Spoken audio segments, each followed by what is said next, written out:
দূর দূর, হঠাৎ করে কেন যে এত চুল ঝরছে বুঝতেই পারছি না। কতদিন হয়ে গেল চুল ওঠা আর থামছেই না। না, এমন হতে থাকলে তো মাথায় টাক পড়ে যাবে। না না না, আজ রাজবৈদ্যের কাছে পরামর্শ নিতে হবে। কি ব্যাপার মহারাজ, আজ আপনাকে এমন চিন্তিত দেখাচ্ছে কেন? জীবনে বড় দুঃখ গোপাল, মন মেজাজ একদম ভালো নেই। সে কি, কি হয়েছে মহারাজ? গোপাল থাকতে দুঃখ কিসের? আর বলো না, মাথার চুলগুলো আজকাল ঝড়ে পড়া পাতার মতো পটপট করে ঝরে যাচ্ছে। আমি তো জানি কেন এমন হচ্ছে, কিন্তু এখনই মুখ খুললে চলবে না। আর একটু বেশি বিপদ বাড়লে তখন মাঠে নামবো। তাই বলুন। এ তো খুব ছোট ব্যাপার, চুল ঝরলে টাক পড়বে, আর সেটা পড়া কত ভালো জানেন? কথায় আছে, যত বড় টাক তত বেশি টাকা। তুমি চুপ করো তো বাপু। যদি টাক থাকলেই টাকা হতো, তাহলে তোমার টাকা কোথায়? যেটা বোঝো না সেটা নিয়ে কথা বলো না। তাই না তাই, মহারাজের ঝরছে চুল, চিন্তার ভাঁজ মাথায়। গোপাল যতই চেষ্টা করুক, চিড়ে ভিজবে না কথায়। তোমরা সকলে থামো তো দেখি। ও রাজবৈদ্য, তুমি এর কিছু উপায় বলো। আগে মহারাজ, অনেক সময় দেহে ওই লৌহের পরিমাণ কমে গেলে এমন চুল ঝরে। আপনি বরং পালং শাক, ওই কিশমিশ, কলা ও আরো কিছু ফল আমি বলে দিচ্ছি, সেগুলো বেশি করে খান। আচ্ছা আচ্ছা আচ্ছা, তবে তাই করে দেখি।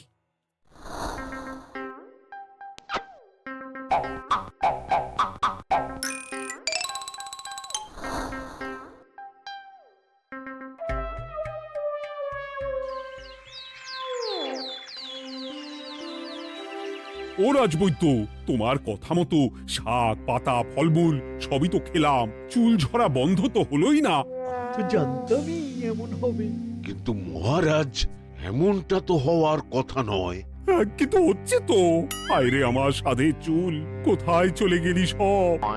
এর জন্য তুমি দায়ী। তুমি এর জন্য শাস্তি পাবে বৈদ্য। আমাকে আমাকে ক্ষমা করে দিন মহারাজ, এমনটা হবে এ তো আমি ভাবতেই পারিনি। কিছু মনে করবেন না মহারাজ, ছোট মুখে বড় কথা বলছি, কিন্তু সত্যি এখানে রাজবৈদ্যর কোনো দোষ নেই। ওকে শাস্তি দেওয়াটা ঠিক হবে না মহারাজ। দেখেছেন মহারাজ, গোপালের সাহসটা দেখেছেন? আপনার মুখের উপর কথা বলছে। তা বলি, তুমি যখন এতই বোঝো, তাহলে নিজেই একটা আস্ত লোহা খেয়ে দেখো না, তোমার মাথায় চুল গজাচ্ছে কিনা। ঠিকই আছে, এসব মূর্খের মতো কথা কেবল আপনার থেকেই আশা করা যায় মন্ত্রী মশাই। মহারাজ, আপনি বিচক্ষণ মানুষ, আমার শুধু অনুরোধ, আরেকবার ভেবে দেখবেন। ঠিক আছে, রাজবৈদ্যকে আমি শাস্তি দেব না, কিন্তু সকলের জন্য আমার একটা ঘোষণা আছে। কি ঘোষণা? আমার এই কঠিন সমস্যা যে দূর করে দিতে পারবে, তাকে আমি বিশেষ পুরস্কারে ভূষিত করব। এই তো পেয়েছি, এই সুযোগ কোনোভাবেই হাতছাড়া করা চলবে না। এবারের সমস্যাটা সত্যি বেশ কঠিন। কি করলে যে মহারাজের চুল পড়া বন্ধ হবে সেই উপায় মাথাতেই আসছে না। হঠাৎ করে কেন যে এমন হলো কে জানে।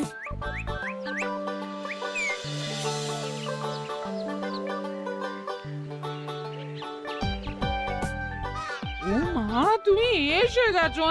একটু বসো, আমি তেলটা মেখেই হাত ধুয়ে খাবারটা বাড়ছি। হ্যাঁ, সে ঠিক আছে, কিন্তু তুমি কিসের তেল মাখছো এটা?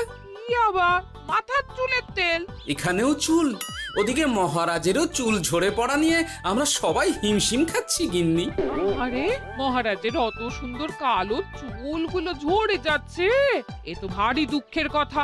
সে আর বলতে, ওই জন্যই তো আমি বাবা মাথায় এই জড়িবুটি তেল মাখি। এতে চুলের গোড়া শক্ত করে, চুলকে ভালো রাখে, নতুন চুল গজায় সব। হ্যাঁ, কি কি বললে?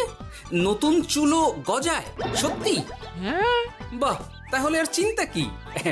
আমাকে এই তেলটা একটু দিতে পারবে গিন্নি? মহারাজকে দিয়ে আসি। উনি বলেছেন যে ওনার সমস্যা দূর করতে পারবে তাকে উনি পুরস্কার দেবেন। উমা, এই তাই নাকি? এ তো দারুণ ব্যাপার গো।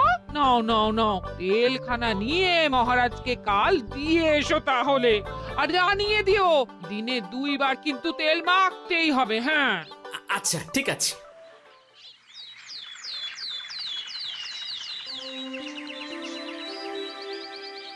কোনো উপায় খুঁজে পেলে তোমরা? আগে মহারাজ, আমি আপনার জন্য নকল চুল বানিয়ে এনেছি। যতদিন আপনার চুল পড়া বন্ধ না হচ্ছে ততদিন আপনি এটা পরে ব্যবহার করতে পারেন। সে তো বুঝলাম, কিন্তু নকল চুল তো আর আসল চুলে জায়গা নিতে পারবে না বিজ্ঞানী। আসল চুলের কথা ভেবে আমি আপনার জন্য কেশুত্তে পাতা এনেছি মহারাজ। আচ্ছা বেশ। তা গোপাল, খুব তো আগের দিন বকবক করছিলে, তুমি কি এনেছো শুনি? সেটা যথাসময়ে দেখতে পেয়ে যাবেন মন্ত্রী মশাই। এটা জড়িবুটি তেল মহারাজ। আমি এটা আপনার জন্য এনেছি। এতে নতুন চুল গজায় আর চুলের স্বাস্থ্যও ভালো হয়। আমার গিন্নিও ব্যবহার করে এটি, তবে দিনে 2 বার করে মাখতে হবে, তাহলেই ভালো ফল পাবেন মহারাজ। বাবা, তাহলে তুমি কেন মাখো না? আচ্ছা, আপনার সমস্যাটা ঠিক কোথায় বলুন তো মন্ত্রী মশাই? মহারাজের জন্য কিছু আনলেও কথা শোনান, না আনলেও কথা শোনান। সত্যি তো মন্ত্রী, কেন তুমি সব সময় গোপালের পিছনে পড়ে থাকো বলো তো? এরা তো তাও সবাই কিছু না কিছু আমার কথা চিন্তা করে এনেছে, তুমি তো সেটাও করনি। না, আসলে মহারাজ, আমিও ভাবছিলাম আপনার কথা, কিন্তু থাক, বুঝেছি। আহ, দারুণ। তেলের গন্ধটাও খুব সুন্দর। গোপাল, তোমায় অনেক ধন্যবাদ। আশা করছি ব্যবহার করলে খুব ভালো ফল দেবে। একদম দেবেই মহারাজ। দূর বাবা, ভেবেছিলাম এক, হলো আর এক। কোথা দিয়ে যে গোপালটা মাঝখান দিয়ে এসে নাক গলিয়ে ঢুকে পড়ে, খুব শক্ত পুরস্কার নেওয়ার। দেখাচ্ছি মজা।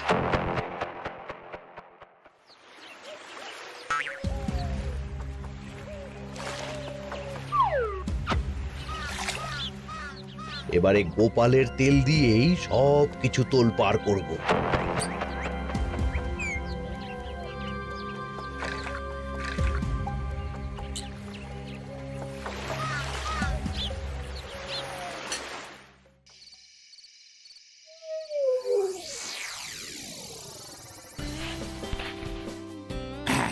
ব্যাস, হয়ে গেল 2 বার মাখা। গোপাল বলেছিল এতেই ভালো ফল পাবো, কিন্তু এখন মাখার পর মাথাটা কেমন জ্বালা জ্বালা করছে মনে হচ্ছে। হয়তো নতুন চুল গজাবে বলে এমন হচ্ছে। কাল সকালে বোঝা যাবে। এতক্ষণে বোধ হয় ছোট ছোট চুল গজিয়েই গেছে। কি এটা চুল গজানোর তেল ছিল নাকি পড়ে যাওয়ার? হে ভগবান, যেটুকু বাকি ছিল সেটাও ঝরে পড়ে টাক পড়েই গেল। হ্যাঁ, গোপালই হলো যত নষ্টের গোড়া। আজ আসুক সভায়।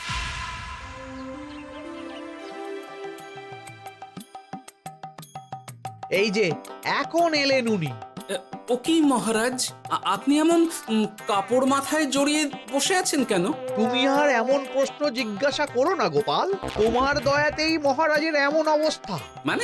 মানেটা আমি তোমায় দেখাচ্ছি, দাঁড়াও। এই যে গোপালের দেওয়া তেল মেখেই আমার এমন হয়েছে, আর তার জন্য আমি তোমাকে কোনোদিনও ক্ষমা করব না গোপাল। বিশ্বাস করুন মহারাজ, আমার গিন্নিও মাখে এই তেল, কিন্তু এমন কিছু তো এখনো পর্যন্ত ঘটেনি। আমি আর কিচ্ছু শুনতে চাই না। আমার মাথা ভর্তি চুল আমি ফেরত চাই। যতদিন না আমার মাথার সব চুল ফিরে আসছে ততদিন আমি তোমার মুখও দেখতে চাই না। মহারাজ, আপনার কোনো চিন্তা নেই, আমি তো আছি। এবার এই সমস্যার একটা সমাধান আমি করেই ছাড়বো। কি ব্যাপার, মন্ত্রী মশাই এত লাফাচ্ছে কেন? এসবের পেছনে আবার ওনার হাত নেই তো? না, ব্যাপারটা পরে দেখতে হচ্ছে।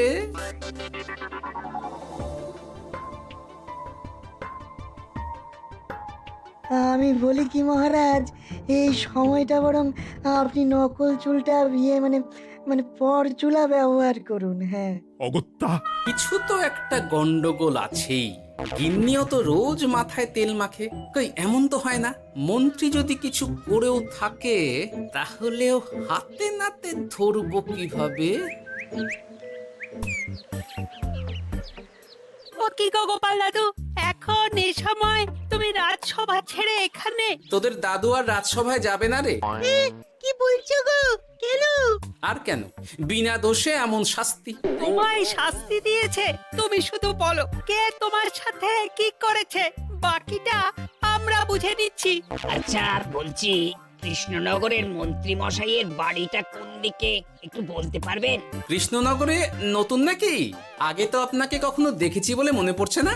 হ্যাঁ, আমি এখানে থাকি না, আমি এখানে আমার কাজে এসেছি, তাই মন্ত্রী মশাইয়ের বাড়ির ঠিকানাটা যদি একটু বলে দেন।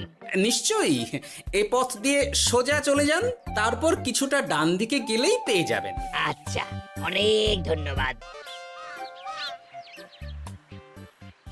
ভিন গাঁয়ের লোক মন্ত্রী মশাইয়ের বাড়িতে, ব্যাপারটা বেশ সন্দেহজনক লাগছে। এই এই গুলটে ন্যাপলা, তোরা তোরা দুজন একটু আড়াল থেকে দেখতো লোকটা মন্ত্রী মশাইয়ের বাড়িতে ঠিক কি জন্য এসেছে, তারপর আমায় খবর দিস। ঠিক আছে গোপাল দাদু। তোমার আবার এখানে আসার কি দরকার ছিল? আমি তো বলেছি যে আমি ঠিক গিয়ে তোমার পাওনা গন্ডা মিটিয়ে দেবো। মিটিয়ে দেবে? কতদিন হয়ে গেছে জানেন? দেখো, হয় আমার কীটনাশক আর সার সব ফিরিয়ে দিন, নয়তো আমার জিনিসের দাম মিটিয়ে দিন। কীটনাশক, সার আর কি করে ফেরত দেবো বলো? ও তো সব পুকুরের জলে মিশে গেছে। ওসব আমি জানি না, আমার পাওনা গন্ডা মিটিয়ে দিন, ব্যাস। চল চল, এখনই তাহলে গোপাল দাদুকে গিয়ে সব জানাই। চল চল। দাদু, ও গোপাল দাদু। তোরা এসে গেছিস? আয় আয় আয় আয় আয়। মন্ত্রী মশাইয়ের মুখ থেকে অনেক খবর পেলাম। তাই নাকি? কি শুনি? মন্ত্রী মশাই ওই লোকটার কাছ থেকে অনেক কীটনাশক সার নিয়েছে, কিন্তু এখনো জিনিসের দাম মেটায়নি। হ্যাঁ, ওই জন্যই তো মন্ত্রী মশাইয়ের উপর লোকটা খুব রেগেছিল, হুমকিও দিয়েছে 1 সপ্তাহের মধ্যে জিনিসের দাম সব মিটিয়ে দিতে হবে। তাই নাকি? কিন্তু কীটনাশক সার নিয়ে মন্ত্রী মশাই কি করবে? সেটা তো বলতে পারবো না দাদু। তবে হ্যাঁ, মন্ত্রী মশাই ওই লোকটাকে বলছিল যে ওই সব কীটনাশক সার পুকুরের জলে মিশে গেছে। কি বললি? পুকুরের জলে? আচ্ছা, এবার দুয়ে দুয়ে 4 করা গেল। অনেক ধন্যবাদ রে তোদের। বল বল, তোরা কি খাবি? কিচ্ছু লাগবে না গোপাল দাদু, তবে ভোলা বয়ের আর মিষ্টি খাওয়ালে। আচ্ছা আচ্ছা। কি করে যে মহারাজকে আসল ব্যাপারটা বোঝাই, কিছু তো একটা উপায় বের করতেই হবে। তা বলি বাবা, রাজসভায় যেতে হবে না বলে কি সারাদিন এইভাবেই শয়নে শয়নে দিন কাটাবেন বাবা? হ্যাঁ, উপায় পেয়ে গেছি। বুঝলে গিন্নি, আমাকে একটা জায়গায় যেতে হবে, বুঝলে? তারপর ওখানে যদি কাজ হয় তাহলে আগামীকাল রাজসভায় আমি যাব। কিন্তু তুমি যে বলেছিলে তোমার এখন ছুটি। হ্যাঁ, কি আর করি বলো, গুরুত্বপূর্ণ একটা কাজ, তাই যেতেই হবে। আচ্ছা যাও। ওই গো বিজ্ঞানী, আরে গোপাল যে, বলো। এই যে বিজ্ঞানী, একটা বিশেষ দরকারে তোমার কাছে এলাম, বুঝলে? হ্যাঁ, বলোই না। আচ্ছা, এই দূষিত জলকে কিভাবে আবার পরিশুদ্ধ করে বলতে পারবে? কেন পারবো না? জলের মধ্যে একটু চুন আর ফটকিরি দিয়ে দিলেই জল আবার দূষণমুক্ত হয়ে যাবে। তবে ওগুলো দেওয়ার পর কিছুদিন সেই জলকে ব্যবহার করা বন্ধ রাখতে হয়। হ্যাঁ। আচ্ছা আচ্ছা, অনেক ধন্যবাদ, আসি তাহলে। হ্যাঁ,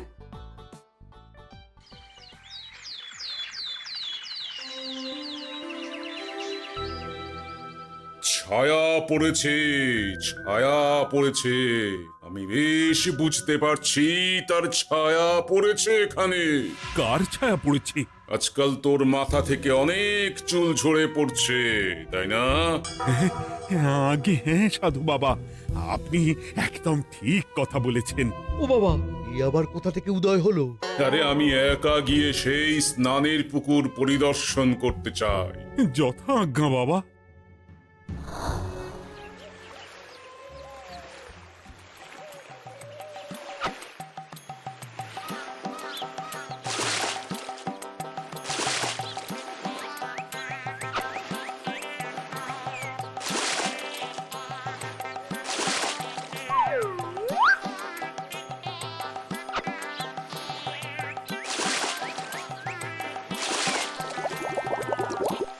যাক বাবা, মোটামুটি সপ্তাহখানেক এভাবে থাকলেই পুকুরের জল আবার আগের মতো পরিষ্কার হয়ে যাবে। এবার শুধু মহারাজকে একটু বুঝিয়ে বললেই হয়ে যাবে।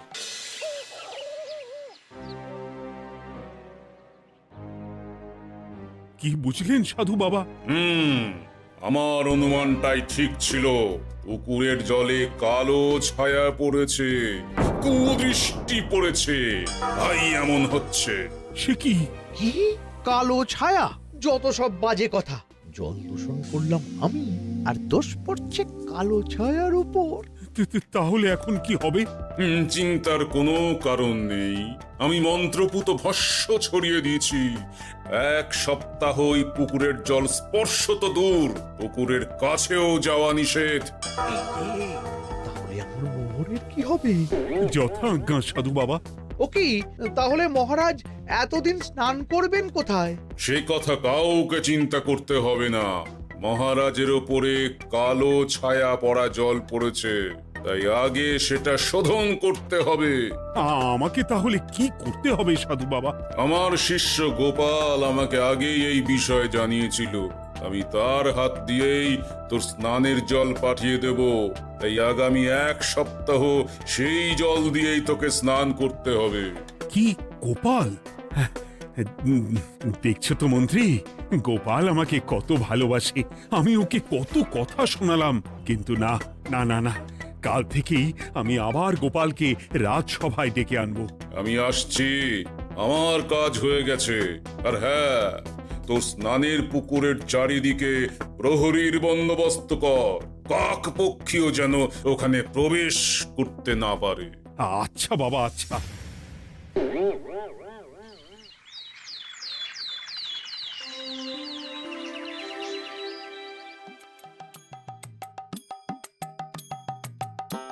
গোপাল, তোমাকে আবার এখানে দেখতে পেয়ে আমার খুব ভালো লাগছে। তোমার গুরুদেব গতকাল এসেছিলেন, কিছু মনে করো না। না বুঝেই তোমাকে অনেক কথা শুনিয়েছি। না মহারাজ, আমি জানি আপনি আমাকে খুব ভালোবাসেন, তাই আমি কিছু মনে করিনি মহারাজ। এই নিন, আমি আপনার স্নানের জল এনেছি। হ্যাঁ হ্যাঁ হ্যাঁ, দাও দাও দাও।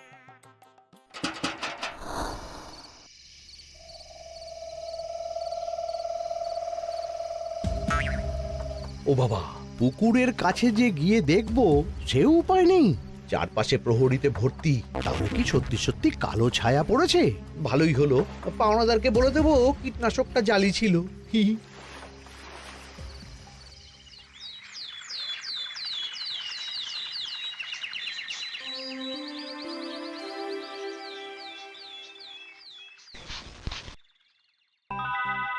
এই তো আমার সেই পুরনো কালো চুলগুলো আবার ফিরে এসেছে। আহা, কি যে আনন্দ হচ্ছে দেখে।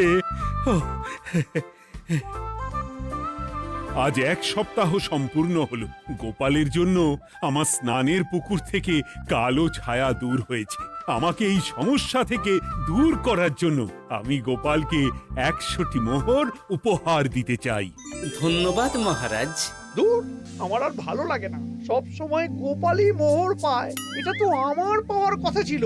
এদিকে আজকে পাওনাদারও আসবে।